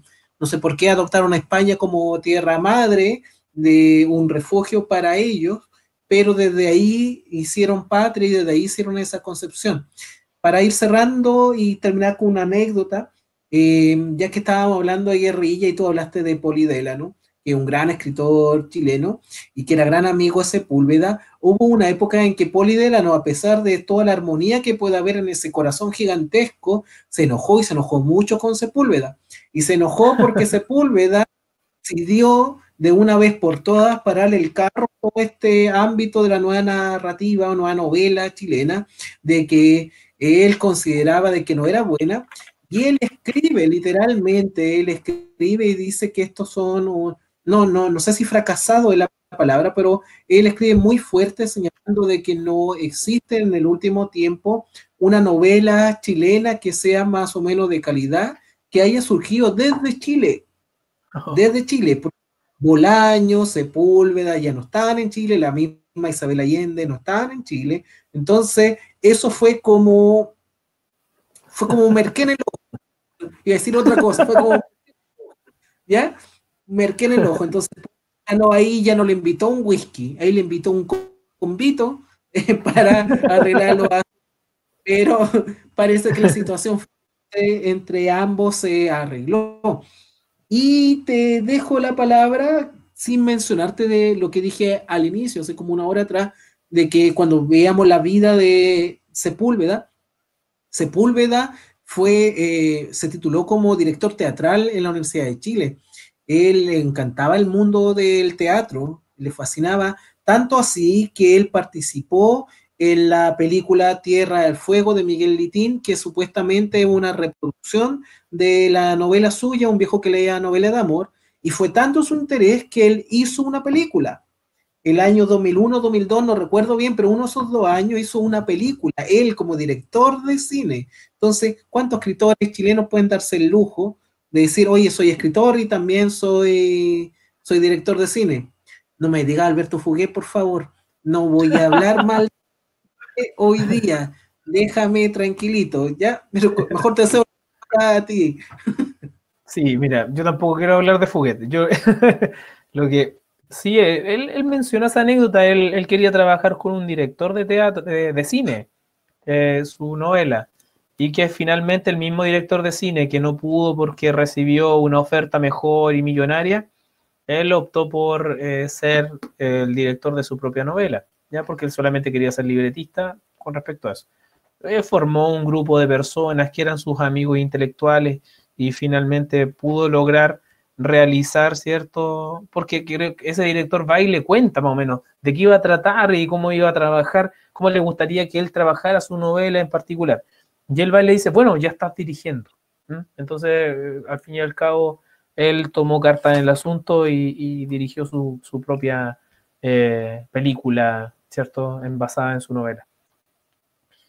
No sé si ya, yo creo que ya estamos cerrando el tema. Yo ya no tengo nada más que decir con respecto a Luis Sepúlveda. Creo que ya lo hemos desnudado completamente. Ya a lo mejor hay cosas que se nos quedan en el tintero, pero por el momento ya no percibo ninguna certeza, como diría el poeta.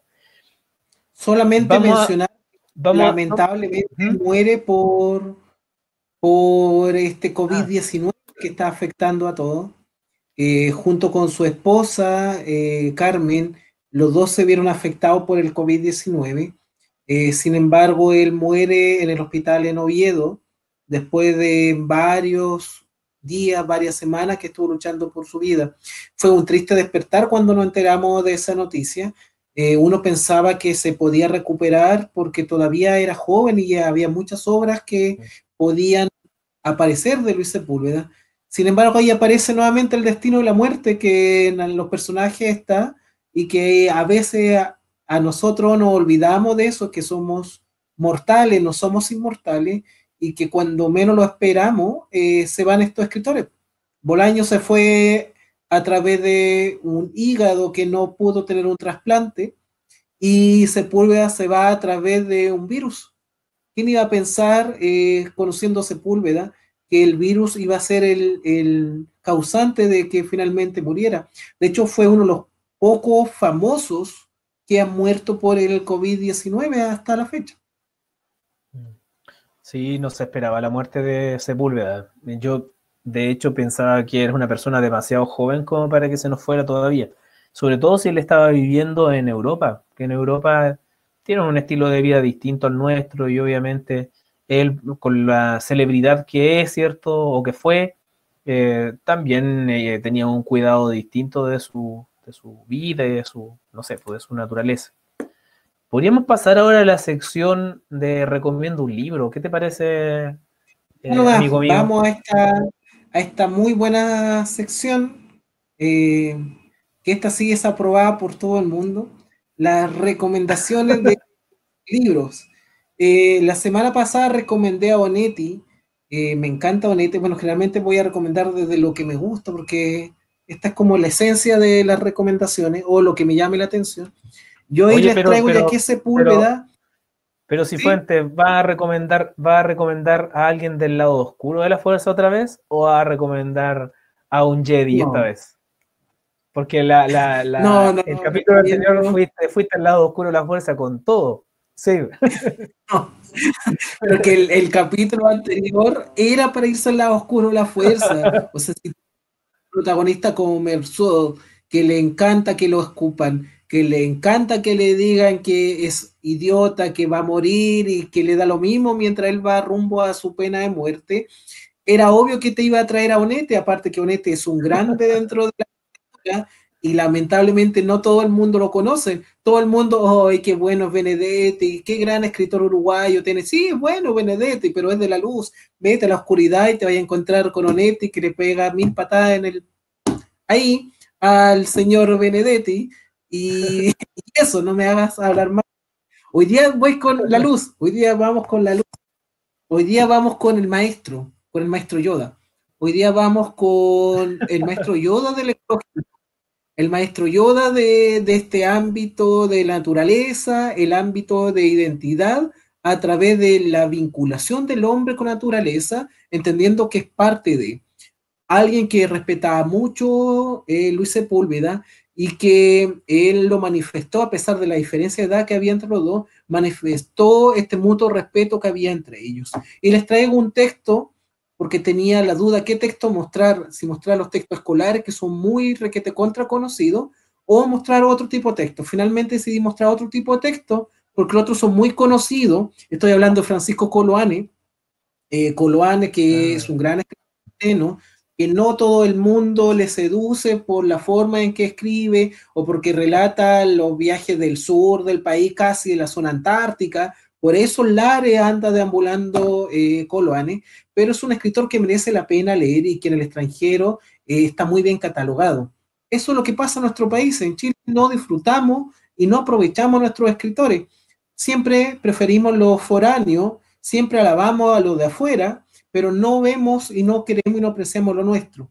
Y Coloane tiene un texto hermoso, una novela que se llama El Guanaco Blanco, que es difícil de conseguir, pero acá la tengo por ediciones LOM, que es la historia, la trágica historia que ocurrió a inicios del siglo pasado en Tierra del Fuego, en donde el gobierno chileno y el gobierno argentino contrataron a sicarios que empezaron a matar a los Selknam y a los Onas para quedarse con las tierras porque iba a entrar con mucha fuerza la industria ovejera, la industria ganadera va a entrar allá en Tierra del Fuego. Entonces el guanaco blanco son estas ovejas que llegan, que son distintos al guanaco que era propio de Tierra del Fuego y que viene a destruir todo este ámbito. Y ahí viene la persecución, viene el zoológico de humanos que son exhibidos en París, en Londres, Francia. en Berlín, en distintas ciudades europeas. Tiene todo esto contado acá en este relato muy crudo, en donde Coloane vuelve a hablar de su Tierra del Fuego, vuelve a hablar de esa zona austral del sur del país, pero en donde nos trae uno de los principales genocidios que han existido y que hasta el día de hoy el gobierno chileno, independiente de quién esté en el gobierno chileno no ha pedido perdón a los descendientes de los Selknam y de los Ona, porque aniquilaron prácticamente a una de nuestros pueblos originarios. Entonces es un libro tremendo porque nos trae un reencuentro con la historia, con una trágica y sangrienta historia, porque el progreso, todo lo que conocen de Punta Arenas actualmente, Puerto Natal y todo lo demás, es consecuencia de lo que sufrieron y padecieron estos hombres que tuvieron que ver otra vez este progreso, este maldito progreso, en virtud de aquello en desmedro de la tierra, en desmedro de los habitantes que cuidaban y protegían la tierra. Entonces, mi recomendación es este hermoso texto, totalmente de un escritor de la luz, pero que es un texto muy oscuro en el sentido de que cuenta la triste y lamentable historia que a mí me avergüenza decir que nosotros somos parte de un país en donde hubo una época en que se contrataban a sicarios para matar a chilenos, para matar a pueblos originarios, donde cortaban las cabezas, les cortaban la oreja, las vendían, exhibían a los chilenos, exhibían a los pueblos originarios en los zoológicos humanos, y todo eso bajo el amparo y la protección del gobierno chileno y del gobierno argentino. Es una triste historia en ese sentido, lo vuelvo a recalcar, para si hay alguien del gobierno para que me esté escuchando, en cualquier momento es bueno pedir perdón por estos horrores, no errores, estos horrores que cometieron a lo largo de la historia. Ese es mi recomendado de esta semana. Sí, oye, interesantísimo el texto que utilizaste, harta lucha social, contingencia. Cuando uno habla de Coloane, no se imagina, ¿cierto?, de que él sea también un Jedi, ¿cierto?, y que luche contra las injusticias de nuestro país. Hay que mencionar también que... Yoda, el maestro Yoda. Hay que mencionar que también no desnuda lo que es Europa. Imagínate lo que siempre nosotros hemos seguido los parámetros de la cultura, ¿cierto?, del viejo mundo, y aquí nos damos cuenta que el viejo mundo realizó vejámenes, realizó torturas a nuestros pueblos hispánicos y que los consideraba verdaderos animales, porque tener un zoológico de indígenas es realmente una falta de respeto, y ahí nos damos cuenta de que ellos habían perdido el rumbo. Que no sé si todavía, si alguna vez ellos han tenido el rumbo, porque yo creo realmente que, no sé, que Europa se jacta de una cultura que realmente no creo que la tenga, por todo el daño que nos han hecho como latinoamericanos. Pero dejando toda esta amargura, ¿cierto?, de lo que hicieron con nuestros pueblos hispánicos, ¿cierto?, prehispánicos, yo traje también a un maestro Yoda de la poesía. Traje a un hombre vinculado con la poesía mística, que es Hugo Mujica. Un monje, ¿cierto?, un hombre que es un sacerdote, que es monje, que tuvo años de celibato y de contemplación mística, y que su poesía obviamente está vinculado con el tema con la escritura sintética. A mí me encanta cómo escribe él, cómo trabaja la palabra, cómo trabaja la figura literaria. Es don Hugo Mujica en este libro que se llama Cada hoja que cae, que es una antología de los mejores poemas, o una selección de los mejores poemas, que a mi gusto es de muy buena calidad. Hugo Mujica, a quien tuve el placer de estrechar su mano y conocerlo aquí mismo en Concepción. Él vino para acá, para Conce. Que a lo mejor tú también lo conoces, Juan Pablo, porque tú conoces a una amplia gama de escritores.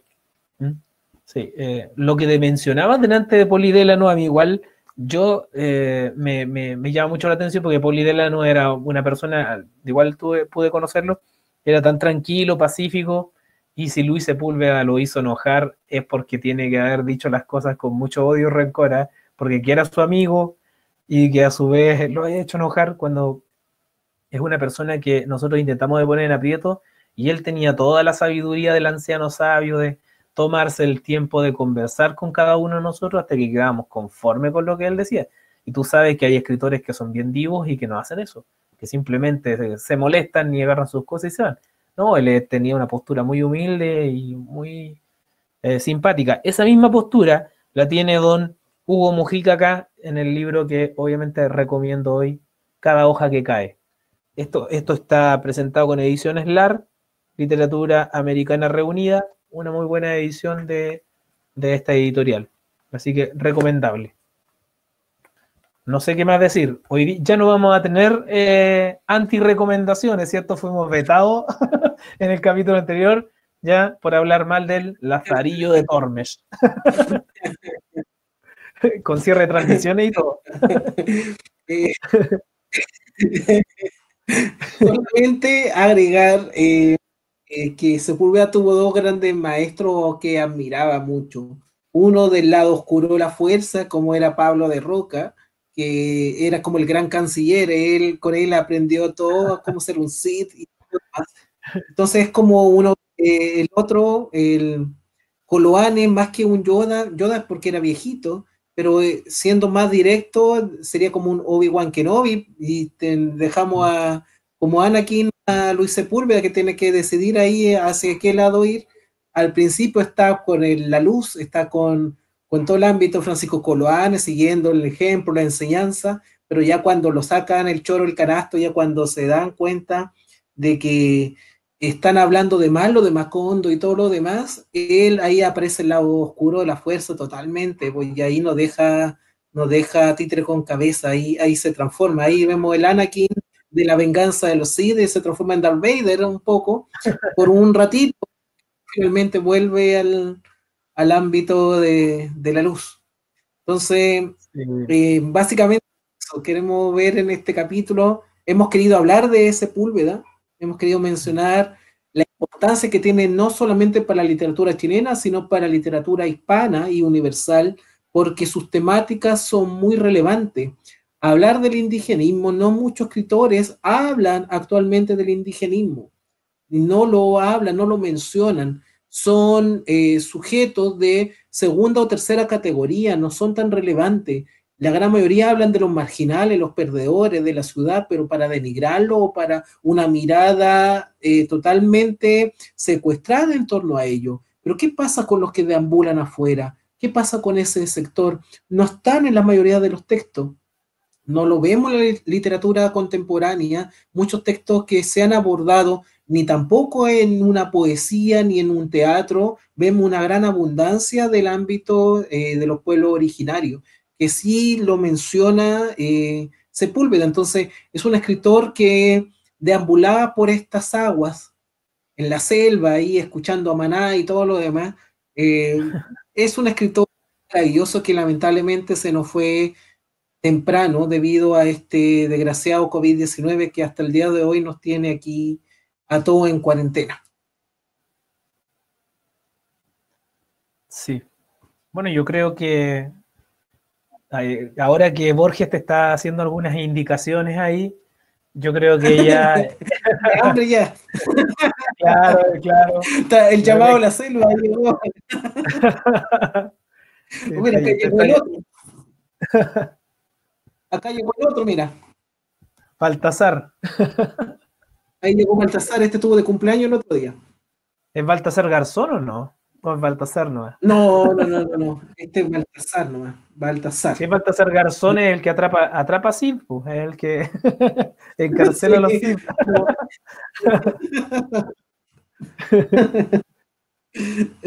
Este es con un Mandalorian, algo así. ¿Ya? Siguiendo con el mundo de Star Wars. Ya, pues, demos por cerrado ya hoy día el capítulo. Yo creo que ya hemos desmenuzado, ¿cierto? Conversado, nos hemos reído y hemos estado inmersos en el mundo de Luis Sepúlveda y su escritura, ¿cierto? Ecológica y policial. ¿ya? Que es un escritor que hemos sentido mucho su muerte y que realmente deja un vacío en la literatura chilena actual, ¿sí?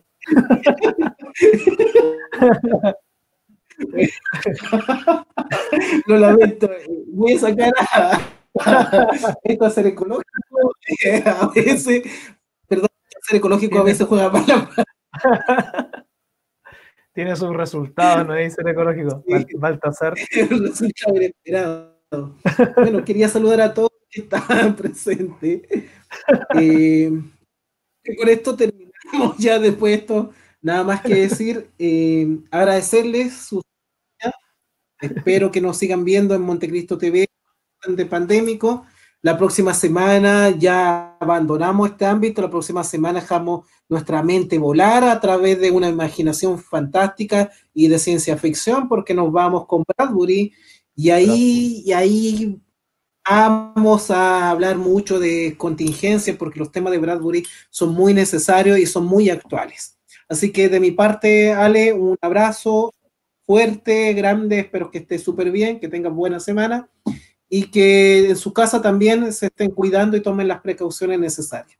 Y con esto, desde mi parte, ya cierro acá porque los perros me están aquí bombardeando con querer comer y ya no aguantan más. Así que ahí va a estar, despídete. Nos vemos. Chao, chao. Chao, nos vemos. Chao, amigos. Gracias por acompañarnos en este segundo capítulo de Pandémico. Chao, Juan Pablo. Chao, Baltasar. Y saludos a Borges que vi ahí que estaba dando vueltas. Así que nos vemos la próxima semana con otro capítulo de Pandémico Literario y a luchar contra el COVID-19, ¿cierto? Y a quedarse en su casa y a cuidarse y a cuidar a su gente, ¿cierto? A su familia.